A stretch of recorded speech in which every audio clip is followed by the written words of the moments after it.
Salam vatandaşlar, Türkmenistan'ın Halkın Sesi YouTube kanalına Türkmenistan'ın içinden bir video geldi. Bir enenin çaresizliği, bir enenin çığlık sesi.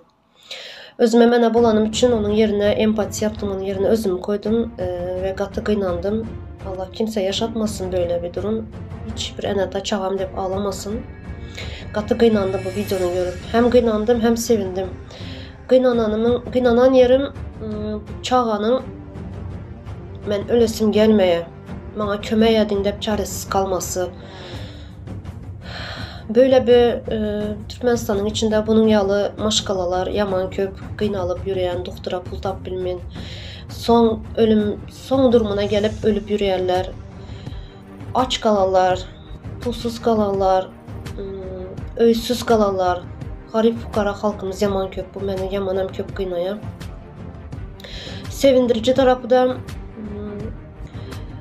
kısa vaktin içinde, bu kısa zamanın içinde pulun toplanması, komentaryalarda vatandaşlarımızın kömeğe edelim de yazması, bu beni buysandırdı.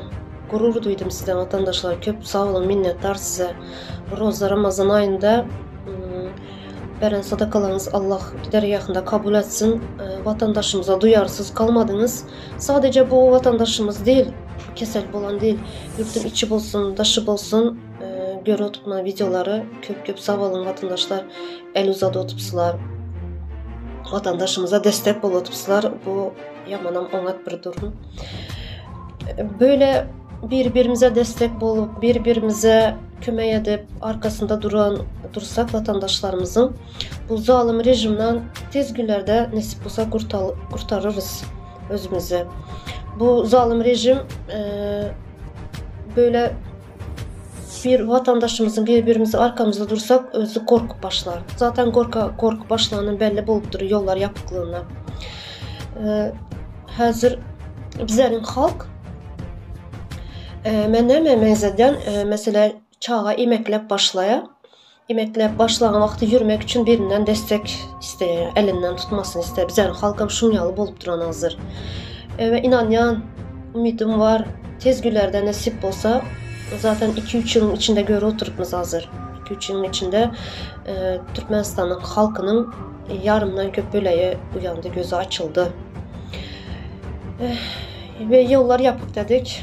Nasip olsa bu emekle başlayan halk tez günde yürüp başlar. Ve yürümekle kalmaz ılgaram. Ve bu aeroportu, bu cinayetçi toparın, bu hükümetin başına yıkmaz mı bu halk? Yıkar, ben inanıyorum buna. Ben inanmam var buna. Nasip olsa.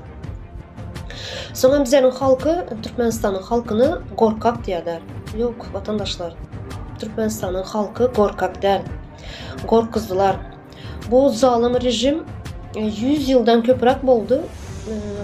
Bu bizlerin halkımızı korkuzup geldiler. Çaresiz bıraktılar.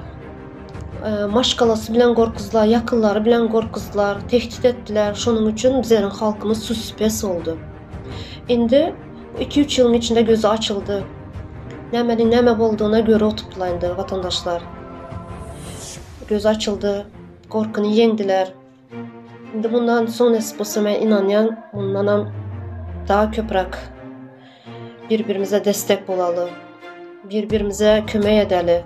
Yine şunun yol edip bize zalim rejimden yeneriz. Sonra ben videonun başında yana aydıp geçtim de empati yaptım dedim. Empati yapma bilen her bir vatandaş, her bir insan karşısındaki empati yapmak ne demek? Karşındaki adam kıynalıp duran vakti özünü yerine koymak. Özünü yerine koysan şu kıynalıp oturanın mesela komşun aç mı? Aç olan komşuna bir çörek ver. Komşun giymeye zat yok mu? Çağların küçük olan giyimlerini ver. Kıyın güne düşen vatandaşlarımıza kömek et. Duyarlı bol. Şunda sadece Türkmenistan değil, bütün empati yapmayı bilsen, bütün dünyanı kurtarırız biz zalimlikten. Şunun için vatandaşlar, umidim var, nasip olsa bu hemşelik olmaz. Hemme zadının sonu bardır. Ve inanyan ve sadece içinizdeki sese inanın sizem. Sadece yürümekle kalman, ılgan. Sağ olun vatandaşlar.